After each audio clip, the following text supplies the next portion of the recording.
If you grew up in the 1980s, you had the best childhood, and kids today will never understand what they missed. We're talking about hands sore from taming the Rubik's Cube, the electric thrill of blowing on NES cartridges just to resurrect Mario, and the sound of a Walkman click unlocking an entire universe you owned, one mixtape at a time. Before instant everything, patience and skill were survival tools, not relics. In this countdown of We Are 80s Kids, things kids today will never experience, you'll see why our analog struggles meant pride, not pain, and why this hands-on world disappeared almost overnight.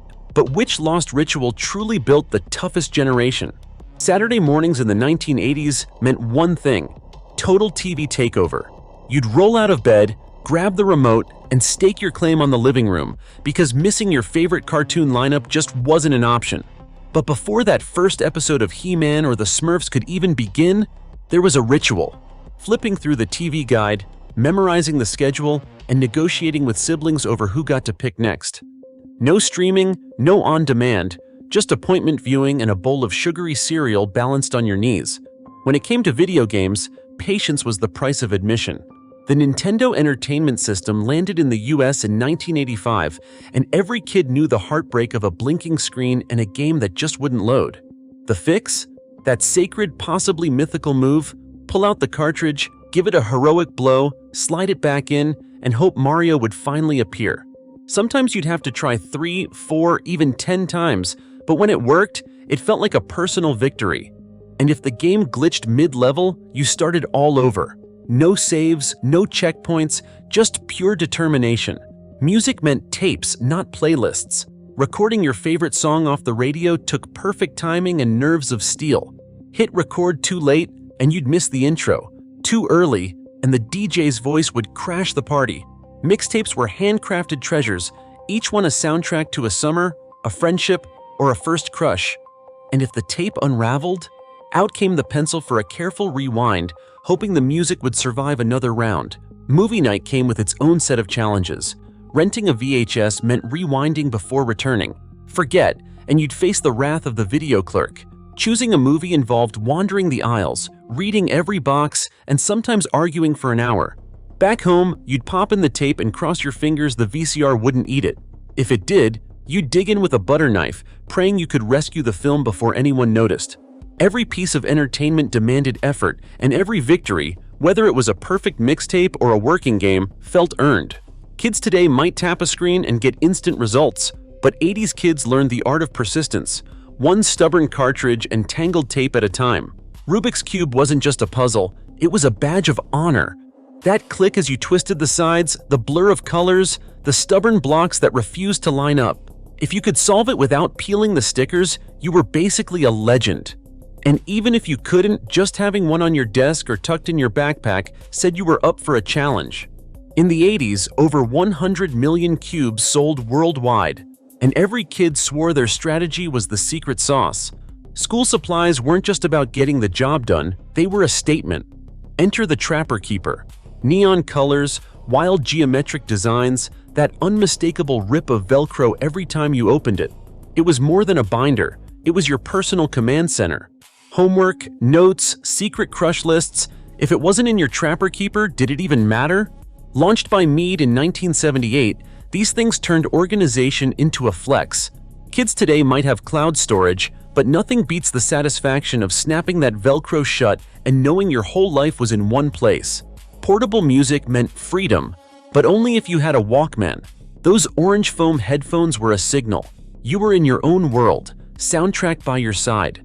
It wasn't just about listening to music, it was about curating the perfect mixtape, rewinding with a pencil when the tape got chewed, and showing off the latest cassette like it was a rare treasure. The first Sony Walkman hit shelves in 1979, and suddenly, music went everywhere you did. On the bus, at the park, even under your pillow at night. No Bluetooth, no streaming, just pure analog joy and the thrill of picking the next song yourself. Every gadget, every binder, every cube was more than just gear. It was proof you could handle things with your own two hands. Kids today will never know the pride of mastering a stubborn puzzle, the rush of pulling out a neon Trapper Keeper, or the freedom of walking down the street with your own private soundtrack. That was 80s know-how. Tactile, personal, and a little bit show-offy. And honestly, we wouldn't trade it for all the touchscreens in the world. Every 80s kid knew the real action didn't happen at home. It happened wherever you and your friends could meet up in person. The mall was the undisputed headquarters.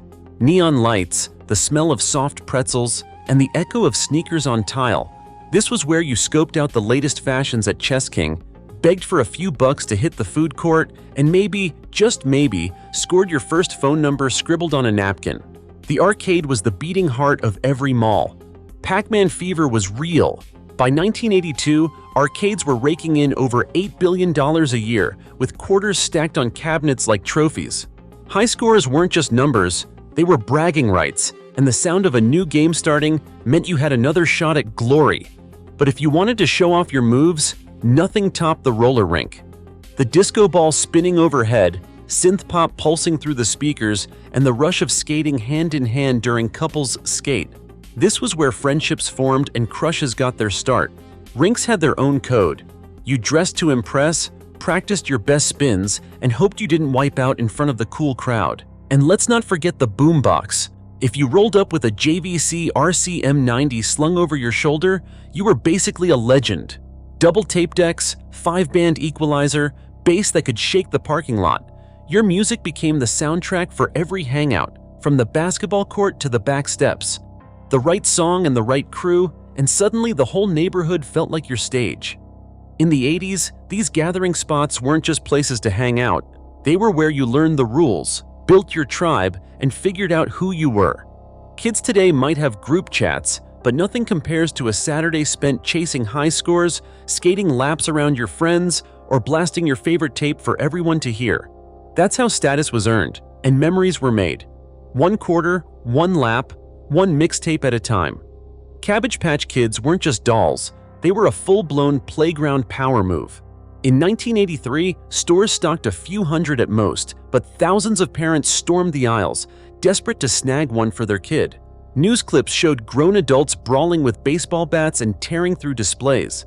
If you were lucky enough to get a Cabbage Patch under the tree, you didn't just show it off. You flashed that adoption certificate like it was a golden ticket. The craze was so wild that Coleco's stock price quadrupled, and the dolls tripled in sales almost overnight.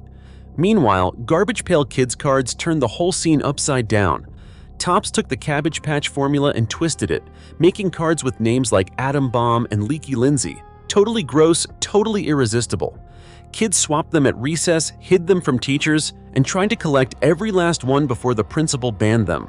In 1986, the Cabbage Patch Company sued Topps for copyright infringement, forcing Garbage Pail Kids to change their look. But by then, the cards had already become contraband legends. Action figures ruled the lunchroom too. He-Man, Transformers, G.I. Joe, each one came with its own arsenal of accessories and secret handshake for trading parts. If you had Skeletor's Havoc staff or Optimus Prime's trailer, you basically ran the table. Battles broke out on classroom desks and backyards, with alliances shifting every day. And then there was the camcorder. Early models cost more than a used car, but if your family had one, every birthday and backyard game turned into a home movie. That giant shoulder-mounted camera meant your life was officially on the record. Awkward haircuts, epic wipeouts and all. Not every kid had a camcorder at home, but everyone knew which families did. Those grainy tapes became instant status, replayed at sleepovers for years to come. In the 80s, the right toy or gadget could make you a legend for a week, or at least until the next big thing hit the shelves. Kids today might chase likes and followers, but nothing beat the feeling of walking into school with the hottest new craze, knowing every eye was on you. MTV hit the airwaves on August 1, 1981, and suddenly, music wasn't just something you heard. It was something you watched, lived, and argued about at lunch the next day. The first video killed the radio star. And it wasn't just a catchy tune, it was a prophecy. Overnight, bands had to look as cool as they sounded. Kids everywhere raced home to catch the latest premiere, memorizing every dance move and outfit. Then came Michael Jackson's Thriller in 1983, 14 minutes of pure spectacle, zombies and all, with a budget that could bankroll a small movie. Sales of the album doubled. Every school dance, every birthday party, someone tried that iconic shoulder pop. And when E.T. landed in theaters in '82, lines wrapped around the block for weeks. Reese's Pieces disappeared from store shelves, and every kid wanted a red hoodie and a BMX bike. These weren't just hits, they were cultural earthquakes. You didn't just watch or listen, you belonged. For a few shining years, pop culture was the main event, and every kid got a front row seat. Live Aid wasn't just a concert. It was the world tuning in at the same time, over 1.5 billion people across 150 countries, all watching Queen turn Wembley Stadium into a thunderstorm of raised fists and voices. Freddie Mercury's call and response with the crowd still echoes as one of the greatest live performances ever, and for a moment, it felt like music could actually change the world. But not every collective memory was pure celebration. On January 28, 1986, kids filled classrooms across America, eyes glued to TVs as the Challenger shuttle took off. 73 seconds later, the unthinkable happened. Teachers and students sat in stunned silence, trying to process what they'd just seen. For many, it was the first time hope and tragedy collided on live television. A lesson in loss that stuck far longer than any homework assignment. And all the while, the Cold War hummed in the background, with drills, headlines, and movies like The Day After making the threat of nuclear war feel way too real. These were the moments that stitched a generation together, not just through joy, but through shock, heartbreak, and the stubborn belief that together we could get through anything. In 1981, over 100 million Rubik's Cubes had already been sold worldwide, a testament to the hands-on challenges that defined 1980s childhood.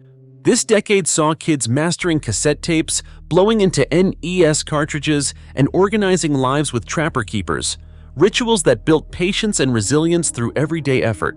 Public spaces like malls and arcades thrived, with arcade revenues topping $8 billion in 1982 and Cabbage Patch Kids sales tripling during the 1983 holiday frenzy. Yet some aspects remain elusive. The exact number of schools that banned Garbage Pail Kids cards is still undocumented, and the full impact of Cold War fears on daily childhood remains debated among historians. Today, portable music and gaming are instant and digital, but the tactile, communal, and unpredictable nature of the 80s shaped a generation's character. These facts remind us, the 1980s experience was not just about what we owned, but how we lived, together and hands-on. If you have your own stories or favorite 80s memories, share them below and help keep this era alive.